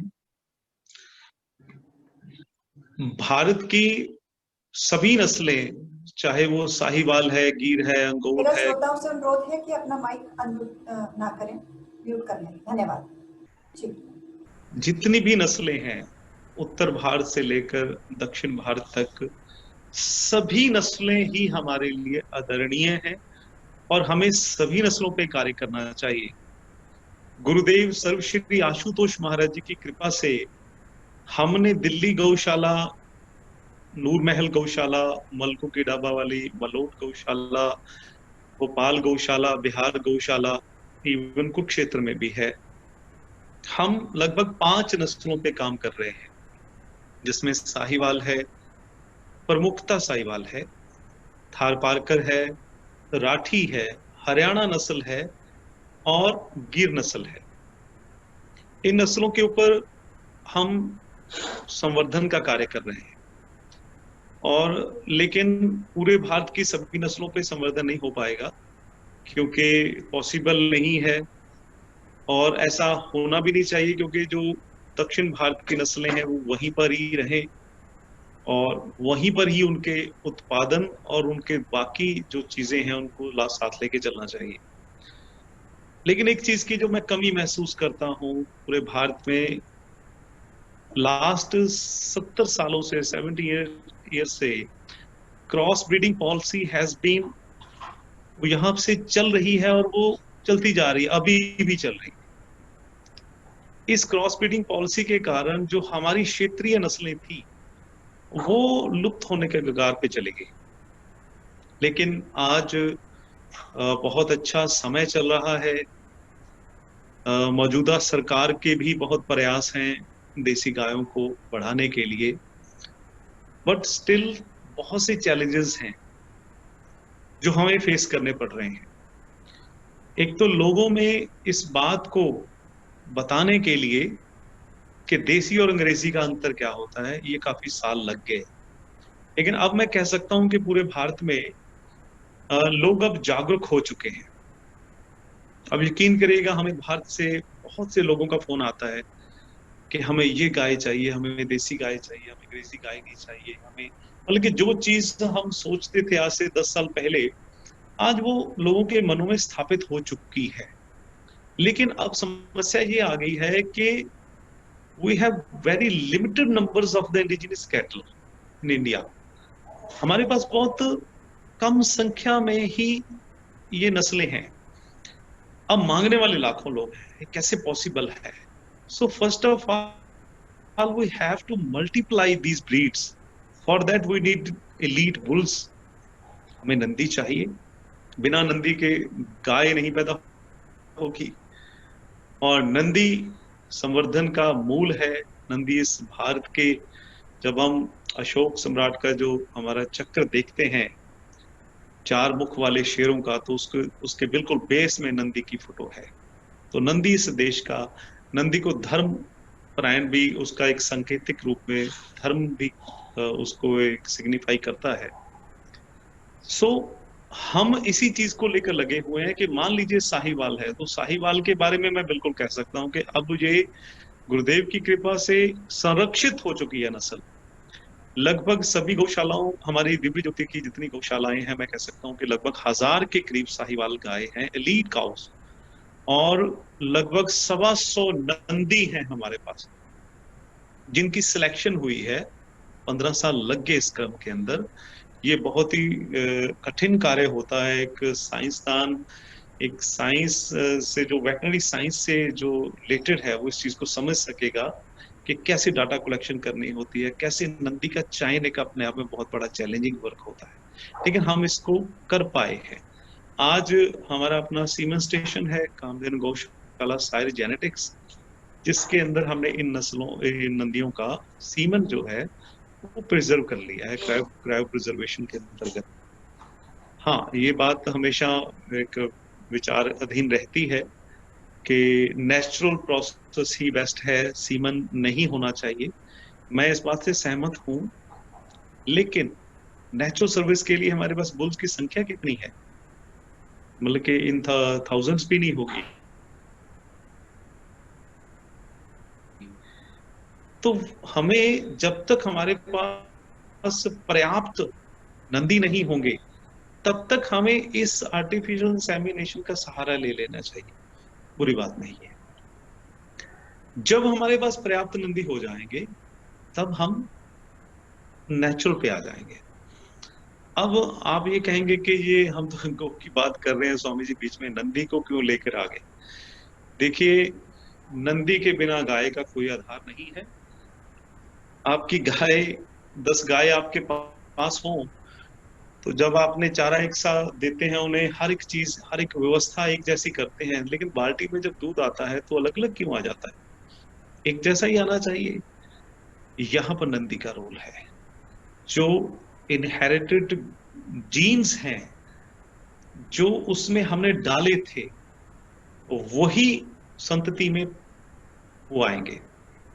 तो इसलिए नंदी का पता 7 साल बाद पता चलता है कि नंदी हमने कौन सा यूज किया था। और इस कार्य को लगभग बहुत सी गौशालाओं में इग्नोर ही किया जाता है। हमारा ध्यान इसमें ज्यादा होता है कि पंडित जी ने कहा है और हमने चारा डालना है, ये कर्म है, दान करना है, गौदान करना है हमें, ठीक है, ये धर्म के साथ जुड़ा हुआ है, ये होना चाहिए, मैं इसके विरोध में नहीं हूं। लेकिन अगर हम इन सारे कार्यक्रमों का सिर्फ 5% ही नस्ल सुधार पे लगा दें, तो हमारे देश में दूध की नदियां बहेंगी। देखिए, दूध को बायो प्रोडक्ट हम कहते हैं, लेकिन मैं कहता हूं कि सबसे पहले हमें, ठीक है, मैं गौमूत्र पे भी कार्य होना चाहिए, गोबर पे भी कार्य होना चाहिए, हम वो भी कर रहे हैं, ऐसी बात नहीं है, लेकिन हम इसको बिल्कुल इग्नोर भी ना कर दें, ठीक है ना? क्योंकि दूध से ही मक्खन निकलेगा, मक्खन से ही घी निकलेगा। जो आयुर्वेद का आधार गौमूत्र है, तो घी भी बहुत कार्य में आता है, शामिल होता है। तो दूध से ही मिठाई बनती है, दूध से ही चाय बनती है, दूध से बहुत कुछ बनता है। तो मैं ये कहता हूं कि सभी पहलुओं पर ही कार्य होना चाहिए।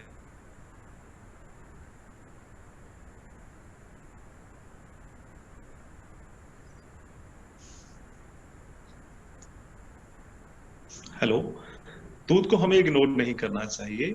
सो हमारा यही प्रयास है कि नस्ल सुधार से हम आने वाली पीढ़ियों में अगर 2 से 4 किलो दूध भी बढ़ गया तो आप अंदाजा लगा लीजिए कि इस देश में कितना बड़ा इजाफा होगा।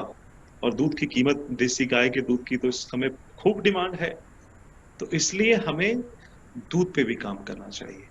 तो बहुत से विषय माननीय शंकरलाल,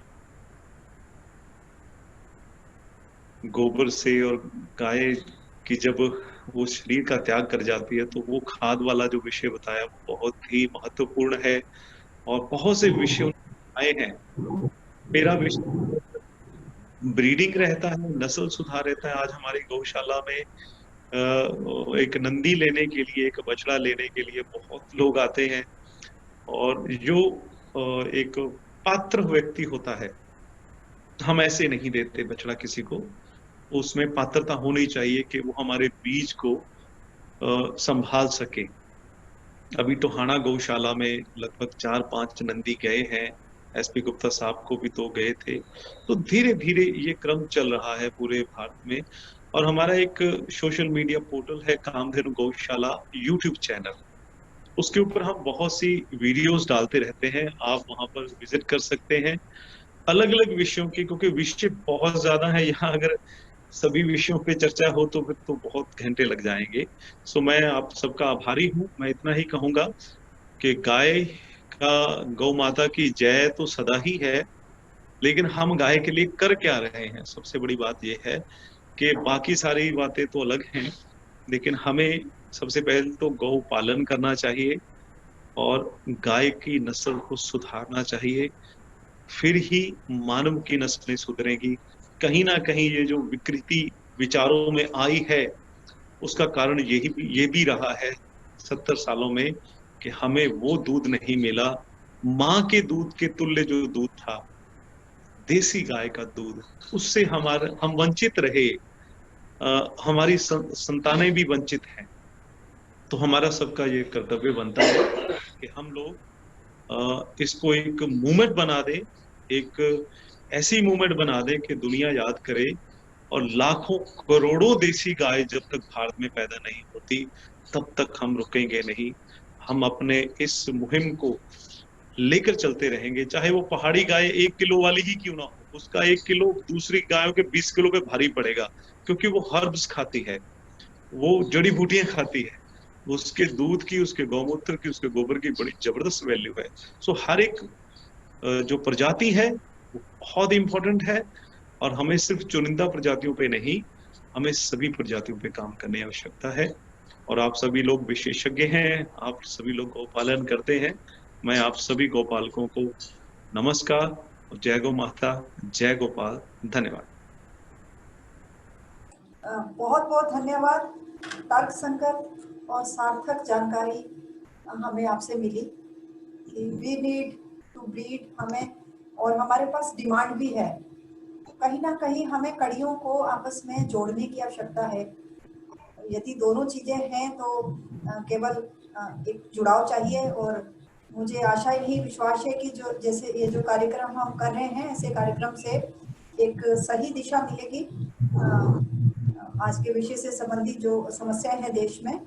और इसके साथ ही मैं श्रोताओं से अनुरोध करूंगी कि उनका कोई भी प्रश्न है, क्योंकि हमारे पास आज बहुत ही कीमती जानकारी देने वाले हमारे पास 2 वक्ता जुड़े हुए हैं, स्वामी चिन्मयानंद जी, ये हमारा सौभाग्य है, और शंकरलाल जी। तो इसीलिए आप अपने प्रश्न पूछ सकते हैं। और एसके मित्तल जी को धन्यवाद देना चाहूंगी कि चाहे हालात कुछ भी हों, वो सदैव हमारे कार्यक्रम में साथ रहते हैं। मैं देख रही हूँ पीछे उनकी खिड़की से कि वो सफर में है, लेकिन फिर भी हमारे साथ हैं। उनका बहुत बहुत धन्यवाद और स्वागत है प्रश्नों का। मेरे को इसमें एक विषय और जोड़ना है, मेरे को इजाजत देंगे तो इसमें मैं एक विषय आप सब लोगों के सामने और रखना चाहता हूँ। जी, अब तो समय तो नहीं है, लेकिन हम इसको अपने अगले किसी कार्यक्रम के लिए अपना मुख्य विषय बनाएंगे, तो आपका स्वागत है। इसी के लिए, इसी कार्यक्रम के अंदर में देखिए, स्पर्धा जो है वो ब्रीड इम्प्रूवमेंट का मूल कारण बनती है। जब स्पर्धा होती है, ये हमने तमिलनाडु में देखा है जल्लीकट्टू के अंदर में, जहाँ पर मैंने लगभग 450 जल्लीकट्टू इंस्पेक्शन किए माननीय गुप्ता जी के कारण, और 1,56,000 मैंने बैल देखे कानीकोल, अंबावाड़ी और कांगियम नस्ल के। आज वो इसके कारण तमिलनाडु के अंदर में ये 3 प्रजातियां जीवित भी हैं और बढ़ भी रही हैं। हमारे यहाँ पर हर राज्य के अंदर में बैल दौड़ हुआ करती थी, और अच्छे मंडियों के अंदर में जो लगते थे, तो वहां पर भी अच्छे बैल को सम्मानित किया जाता था। तो हमें इस परंपरा को भी दोबारा से प्रश्रय भी देना चाहिए और जीवित भी करना चाहिए, जिससे कि लोग, यानी कानीकोल और अंबावाड़ी को जो परिवार पालता है, रोज का 3 से 4 किलो बिनोला खिलाता है उसको दौड़ में लाने के लिए, नस्ल सुधार के लिए, उसको ताकतवर बनाने के लिए, और वो अल्टीमेटली वहां की ब्रीड को इम्प्रूव करता है।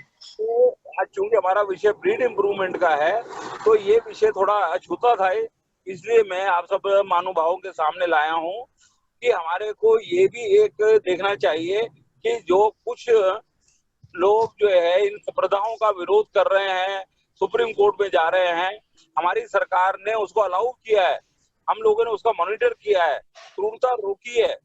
तो आज मौका है इस सेमिनार के, इस वेबिनार के अंदर में इस विषय को भी संज्ञान में लेने का। थैंक यू जी, आपका बहुत बहुत धन्यवाद। और मुझे इससे याद आ गया कि मैं एक किसान परिवार से हूँ, और पंजाब में जो मेरे चाचा जी हैं, गोपाल जी भी हैं, 2 मिनट गोपाल जी। अच्छा, हाँ, हमारे से लिए बहुत, इससे पहले कि मैं अपनी बात रखूं, गोपाल भाई सुत्रिया जी हमारे साथ जुड़ गए हैं। गोपाल भाई सुत्रिया जी गुजरात से, आपका बहुत बहुत स्वागत है। और आपका भी हमारे साथ पहले भी हमारी श्रृंखलाओं में अपने बहुमूल्य विचारों का योगदान देते रहे हैं, और हम आपका बहुत लंबे समय से इंतजार कर रहे थे। तो अधिक भूमिका ना बनाते हुए मैं चाहूंगी कि हम सीधा गोपाल भाई सुत्रिया जी के विचार सुने। गोपाल भाई सुत्रिया जी, बहुत बहुत स्वागत है।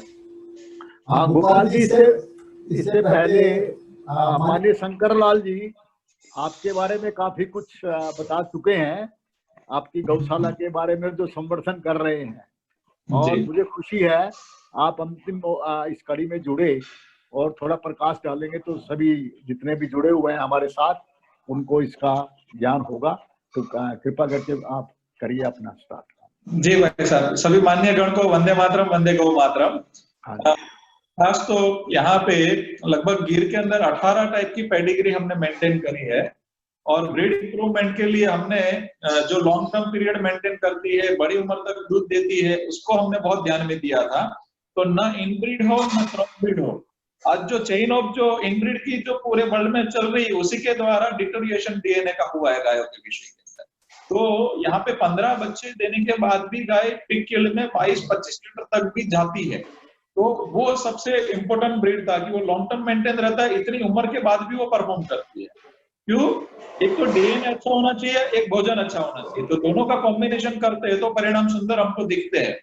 लेकिन एक चीज और ध्यान में आई है कि जैसे हम लोग ने ये कॉम्बिनेशन ऑफ जेनेटिक्स किया तो और सुंदर सुंदर कार्य होता है आगे, लेकिन सभी जगह पे गिर का प्रभाव चल रहा है। तो मेरी रिक्वेस्ट है सभी को कि एक दो चीज का मैं एग्जांपल देता हूँ। जैसे महाराष्ट्र से संगमनेर से एक प्रशांत जी करके आए थे, और वो बता रहे थे कि गोपाल भाई कौन से भी प्राइस में आप गिर दे दो, हम आपके सेवा करेंगे। तो हमने बताया कि सेवा करना है तो वहां की माता की करिए, और गिर को वहां पे लेके जाएंगे तो और तकलीफ होगी, तो वहां की नस्ल कौन सी है? तो बोलते डांगी है। तो मैंने बोला उसने हजारों साल आपको पाला है और अभी आप छोड़ेंगे तो और दोष में आएंगे, तो सेवा तो उसको कहते हैं। बोलते सही बात है, लेकिन हमारी छोटी है और 1.5 लीटर ही दूध देती है, कैसे इकोनॉमी होगी? हमने बोला कि उसको अच्छा खाना दो, हमारी सिस्टम से रखो, हम घास के सीड्स वगैरह देंगे, सब कॉम्बिनेशन करेंगे। और वो भाई साहब ने किया, एक ही साल में वो 1.5 लीटर वाली वही की वही डांगी 4 लीटर पे चली गई, और सभी 10 के 10 गए। तो खाना कितना खाया? तो गिर के सामने सिर्फ 30 टका। तो एक गिर के खाने में 3 पल गई, 3 का मिलके 12 लीटर दूध हो गया। तो गिर का गुजरात का एवरेज 8 से 10 लीटर दिन का है, उसके से भी आगे वो चली गई। और उसको गिर को मस्टर्डाइज की तकलीफ है, उसको नहीं है। गिर को प्रोलेप्स के केसेस है, उसको नहीं है। और एक गिर की कीमत में बहुत सारी आ जाती है। फिर धीरे धीरे करके ऐसी 20 ब्रीड पे काम चालू करें। सभी माताएं अच्छी है, काले माथे वाले मनुष्य के अंदर कमी मैंने देखी गई। मैं सच में स्वीकार करता हूं कि हमारे पूर्वजों ने जो हजारों साल मेहनत करके जो भी ब्रीड किए, सभी माताएं अच्छी। अगर उसके अंदर संवर्धन का ध्यान नहीं दिया फिर भी वो डांगी इस परफॉर्मेंस पे आई। अगर डांगी को जैसे हम गिर में कर रहे हैं, वैसे जेनेटिक्स का सिलेक्टिव अच्छे नंदी चूज करके अगर किया जाए तो वो कहाँ पहुंच सकती है। वैसे ही मालवी, मल्लार गिद्दा पौना लीटर वाली 3 लीटर पे चली गई। तो मेरे ख्याल से नंदी का चयन करने की 2 विधि होनी चाहिए। एक तो जो अपन साइंटिफिकली तरीके से अपन सोचते हैं कि भाई ये डीएनए उसके टेस्ट करने चाहिए, चलो वो तो ठीक है, लेकिन पूर्वजों ने जो ज्ञान दिया है कि उसकी आगे की भवर कहाँ होनी चाहिए, पूंछ कैसी होनी चाहिए, उसकी चमड़ी कैसे होनी चाहिए, वो सारी कॉम्बिनेशन को अगर समन्वय किया जाए तो एक्सीलेंट परिणाम मिलता है। तो मेरे ख्याल से जो गिर गुजरात से बाहर गई है, 80% गौशालाएं फेल है, महाराष्ट्र, मध्य प्रदेश सब जगह पे शेप बदल गए। ब्राजील में भी वो पूरा पिक्चर नहीं दिखा रहे, 80% नहीं काम का गाय काट देते, दूध उसका बाई प्रोडक्ट है, तो वो पूरा पिक्चर नहीं दिखाते। They did inbreed, now they realise, उन्होंने इतना इनब्रीड किया है इसीलिए उनको नया इंट्रोड्यूस करना है, इसलिए वो मेरे पास बहुत बार मांग के, लेकिन अपन नहीं करते कभी। तो यहाँ से संवर्धन के द्वारा, जैसे भरूच के साइड जैसे क्या फर्क आता है, तो यहाँ से हम नंदी फ्री देते हैं, जिस गांव में 100 गाय होगी उधर फ्री जाता है नंदी। तो वर्ल्ड क्लास के लेवल के नंदी छोटे छोटे गांव में जाते हैं। तो अभी जन्मे हुए इतनी किसानों में डिमांड आई, जैसे भरूच का एक मंदिर है एकदम एवरेज गाय, लेकिन एक नंदी जाने के बाद एक्स्ट्राऑर्डिनरी जेनेटिक्स पैदा हुआ, दूध भी फर्क आ रहा है। तो अच्छा नंदी और नेचुरल सर्विस में आज भी 90% सक्सेस रेशियो है और आर्टिफिशियल इंसेमिनेशन में 32% पे ही अभी तक हम। तो नेचुरल में इतनी अच्छी ब्रीड पैदा हो रही है, सक्सेस रेशियो अच्छा है, गायों का जो लैक्टेशन के साथ साथ में उसका ब्याज का कॉम्बिनेशन भी बढ़ता है। कैसे बढ़ता है मैं आपको बताता हूँ। जैसे उसने एआई किया, आगे पीछे गन कहीं पे लग गई तो अवरी में थोड़ी गठान बन गई, कुछ भी हो सकता है। तो वो 3-4 बच्चे से एवरेज ज्यादा देसी में भी मुश्किल है एआई से। और जब हम नेचुरल करते हैं तो उसका एकदम गर्भाशय सुरक्षित रहता है और नंदी को पता होता है कब एग्जिट करना, तो 2 दिन पहले ही नंदी गाय को पकड़ देता है। तो वो एकदम अच्छा संवर्धन का तरीका है। तो मेरे ख्याल से क्या होना चाहिए कि हमारे पूर्वज क्या करते थे, हर एक गांव में एक नंदी होता था। तो गुजरात में ये पद्धति रही हुई है कि वो नंदी 3 साल यहाँ पे सेवा देगा, वो 3 महीना के बाद 3 साल के बाद वो दूसरे गांव में जाएगा, दूसरा वाला यहाँ पे आएगा। तो जेनेटिक्स का अच्छा इंप्रूवमेंट हमेशा होता रहेगा। और हम सिलेक्टिव ब्रीडिंग के ऊपर मैं एक छोटी सी बात और जोड़ना चाहता हूँ कि जैसे हम लोग एआई को बहुत महत्व दे रहे हैं आज भी कि नस्ल बचाने के चक्कर में, लेकिन अगर हमने एआई के ऊपर ही किया तो ये जो जैसे एचएफ और जर्सी में हुआ, कैसे हुआ कि भाई एक ही नंदी सिलेक्टेड, उसका सीमेन आता गया, अभी उसकी बछड़ी आई, उसको उसी का सीमेन लगना है, या फिर उसकी में से कोई नंदी चयन किया है आगे का, वो तो भाई बहन ही हो जाएंगे। लॉन्ग टर्म पे चेन ऑफ इनब्रीडिंग की सीरीज होगी और डीएनए डिटोरिएशन होगा। शायद हम दूध थोड़ा बहुत बढ़ा लेंगे, शायद दूसरा कुछ कर लेंगे, लेकिन आनुवंशिक रूप इतना बढ़ेगा, डीएनए इतना डिटोरिएशन होगा कि हमारे लायक वो आगे की प्रोडक्ट दूध की और वो रहेगी नहीं। तो मेरी विनती है कि हजारों साल पूर्वजों ने जो मेहनत करी है, जो डीएनए के कॉम्बिनेशन बनाए हैं, अच्छे नंदी के द्वारा संवर्धन किया जाए, नंदी घर गांव गांव बनाया जाए। नंदी राजा होता था, क्योंकि गुजरात में तो ऐसा था कि वो राजा का नंदी कोई छू नहीं सकता था, हर एक गांव में एक नंदी। तो उसको अगर किसी के भी खेत में जाके खा सकता है, उसको किसी ने रोका तो दंड मिलता था, इतना उसको सम्मान दिया जाता था। तो हर एक गांव में नंदी को सम्मान पूर्वक लाया जाए, वो चेन अपन वापस कर सकते धीरे धीरे करके। वो कर लिया तो मेरे ख्याल से जो डीएनए की जो फ्लेवर्स है ना अलग अलग प्रकार की, वो हमेशा इंप्रूवमेंट की तरफ जाएगी। हाँ, लेकिन उसके अंदर गिर के अंदर कांकरेज मिक्स नहीं करना है देसी के नाम पे। गिर में प्योर गिर होना चाहिए, कांकरेज में प्योर कांकरेज होना चाहिए, उसके अंदर वेराइटीज होनी चाहिए। जैसे मैं गोपाल सुतरिया हूँ, तो अगर मेरे बच्चे की शादी ढूंढनी है, मेरी वाइफ डुंगरानी है, तो मुझे पटेल भी चाहिए, पटेल के अंदर मैं सुतरिया हूँ। तो मेरी वाइफ और मेरा पटेल के अंदर ही 2 पार्ट है। और अगर मेरे बच्चे की शादी करनी तो मुझे पटेल भी चाहिए और डुंगरानी और सुतरिया भी नहीं चाहिए। तो ये जो कॉम्बिनेशन है, जो हम गाय के अंदर जो मेंटेन करते हैं, तो बहुत अच्छा परिणाम हमको मिलेगा। मेरे ख्याल से समय मेरा पूरा हो रहा है, लेकिन विषय तो बहुत लंबा है। लेकिन मैं ये कह सकता हूँ कि जिन गांवों में गुजरात के अंदर हमने नंदी दिए थे 10 साल 12 साल पहले, उनके बच्चे आए, उन्होंने ग्राउंड वर्क देखा कि क्या बच्चे हैं, क्या दूध है, तो आज ऐसी स्थिति है कि हमारे जन्मे हुए सारे नंदी बुक है, जिसका जन्म नहीं हुआ वो 350 एडवांस बुकिंग है अभी। तो ये सब हम पूरा फ्री चेंज करते हैं और संवर्धन के विषय में तो बहुत सारी चीजें हैं, लेकिन मेरे ख्याल से समय का काफी हुआ है और मैं क्षमा चाहता हूँ थोड़ा देरी से जुड़ पाया, लेकिन बहुत बहुत धन्यवाद, मुझे मौका मिला। अब समय कम है, बंद करो जी बस। जी बहुत बहुत धन्यवाद गोपाल भाई। अभी शुरू में ही शशि दीदी ने एक प्रश्न पूछा था, मुझे लगता है उसका समाधान अब कार्यक्रम से, तो इसके साथ ही किसी का कोई अन्य प्रश्न है? नहीं बस अब ना करो, अब ना करो, स्वागत है। समय ज्यादा हो चुका है। हमारे कार्यक्रम की समय सीमा तो समाप्त हो चुकी है, तो इसके साथ ही मैं निवेदन करूंगी माननीय एसपी गुप्ता जी को कि वो आए और एक बार सभी का धन्यवाद करें। मैं आज मेरा निवेदन है कि अपना माइक अनम्यूट करें। आज के इस सत्र में आत्मनिर्भर भारत के इसमें स्वदेशी गोवंश के संवर्धन में आज बहुत अच्छे सुंदर विचार सुनने को मिले, और जैसे जब स्वामी जी आए तो उन्होंने एक नई दिशा दी इसको, बहुत अच्छा। और फिर गोपाल जी आए, इन्होंने एक नया इसमें आयाम जोड़ा, और मैं समझता हूँ सभी ने मिलकर आज संवर्धन के ऊपर इतनी गहराई से जो विचार दिए हैं ये बड़े सार्थक प्रूव होंगे। और इसमें 2-3 बातें बड़ी उभर के आई हैं। मैं भी कहा था भी हर गांव में एक नंदी होना चाहिए जैसे पहले होता था, इसकी प्रथा चलनी, जब ही हम आत्मनिर्भर बन सकते हैं। दूसरे, अगर नस्ल इंप्रूव करनी है तो हमने क्रॉस ब्रीडिंग नहीं करनी। क्रॉस ब्रीडिंग तभी करें जब नंदी ना हो। स्वामी जी ने बिल्कुल ठीक कहा, भाई देखिए अगर नंदी नहीं है तो क्या करेंगे हम, सीमन भी यूज भी करना पड़ेगा, ये भी हमें करना पड़ेगा। लेकिन जो नेचुरल वे जैसे बताया गया है, मैं भी अपनी गौशाला में देखता हूँ, उसका कोई मुकाबला नहीं है। गोपाल जी ने जैसे कहा 90%, मुझे तो लगता है मैं 100% तक सक्सेस है मेरे यहाँ, मतलब कोई केस ऐसा नहीं हुआ जो। और जो सीमेंस का है जो बाहर से आया NDRI से, उसमें मेरे यहाँ तो 2% भी सफलता नहीं मिली, यानी 0% मैंने देखने को मिला। तो मेरा जो आज का हमारा ये सार्थक प्रयास रहा है, इसमें यही है जो हमारे शहरों में बछड़ियां और बछड़े घूमते हैं, मैं कहता हूँ ये भी एक नस्ल इंप्रूवमेंट में बहुत बड़ी बाधा है। क्योंकि बच्चे आपस में जब मिलते हैं तो वो नस्ल खराब हो जाती है। तो इसलिए गौशालाओं में भी हम इनको अलग अलग रखें, बछड़ों को बछड़ियों को सबको अलग रखेंगे, और एक ही गाय किस्म की गाय अलग होगी। जैसे गोपाल जी ने बहुत अच्छा कहा, भाई सब लोग एक फैशन सा बन गया जी मैं गिर रखूं, मतलब जो गिर वहीं रखना चाहिए जहाँ का जलवायु, जहाँ की वो नस्ल है।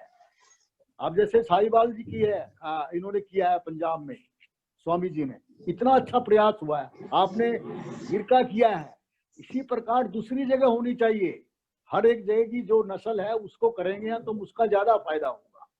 और लास्टली शंकर लाल जी ने, माननीय शंकर लाल जी ने, देखिए गागर में सागर भर दिया। आज गाय को जन्म से मृत्यु तक इतनी उपयोगी है हमारी, और उसमें अगर संवर्धन होगा तो वही हम आत्मनिर्भर, फिर वही सोने की चिड़िया बन जाएंगी। क्योंकि दूध अच्छा होगा, नस्ल अच्छी होगी, स्वास्थ्य अच्छा होगा, हमारे संस्कार अच्छे होंगे। स्वामी जी ने बड़ा जोर दिया है इस बात पर, हमारे संस्कार विकृत क्यों है, क्योंकि हमारा आज का आहार है, हमारा खाना पीना है, अच्छी गाय का दूध नहीं मिलता किसी को भी।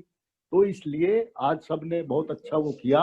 मैं अंत में स्वामी माननीय शंकर लाल जी का, स्वामी जी का, गोपाल सुत्रिया जी का, डॉक्टर SK मित्तल जी का, और अन्य सभी जितने जुड़े हैं यहाँ, प्रियंका जी का बहुत बहुत धन्यवाद करता हूँ कि इन्होंने आज इस बहस में हिस्सा लिया और एक जानकारी दी सारे देशवासियों को। और मैं उम्मीद करूंगा कि आगे भी आप ऐसे ही जुड़ेंगे। बहुत बहुत धन्यवाद। जय हिंद, जय गौ माता। जय गौ माता। क्षमा चाहता हूँ थोड़ा देर हो गया था पहुंचने में। क्षमा। हाँ जी, नहीं बहुत अच्छा, नमस्कार। सभी वक्ताओं का मेरी तरफ से शंकरलाल जी बहुत धन्यवाद। शंकरलाल जी बोल रहे थे कुछ? शंकरलाल जी अपना माइक अनम्यूट कर ले। हाँ, आपकी आवाज नहीं आ रही है, माइक अनम्यूट करना पड़ेगा, जो लाल बटन है उसको दबाना पड़ेगा। मैंने आपको अनम्यूट कर दिया है, अब आप बोल सकते हैं। हाँ, हाँ जी। ऐसा है, अपने लिए दो बात।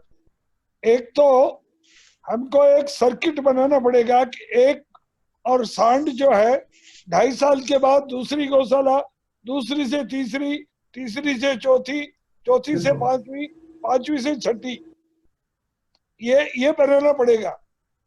एक से दूसरी, दूसरी से पहली में नहीं आए। दूसरा, और जो ये बछड़े सड़क पर घूम रहे, तो दूध से हटते ही उनको हमको और नसबंदी करना पड़ेगा ताकि वो गाय खराब नहीं करे, और विदेशी को तो तुरंत करना पड़ेगा। इतना ही कहना था। बहुत ही बहुमूल्य सुझाव है, इसके लिए बहुत बहुत धन्यवाद। और इसके साथ ही हमारा आज का जो कार्यक्रम है ये समाप्त होता है, और मिलेंगे हम अगले हफ्ते एक नए विषय के साथ।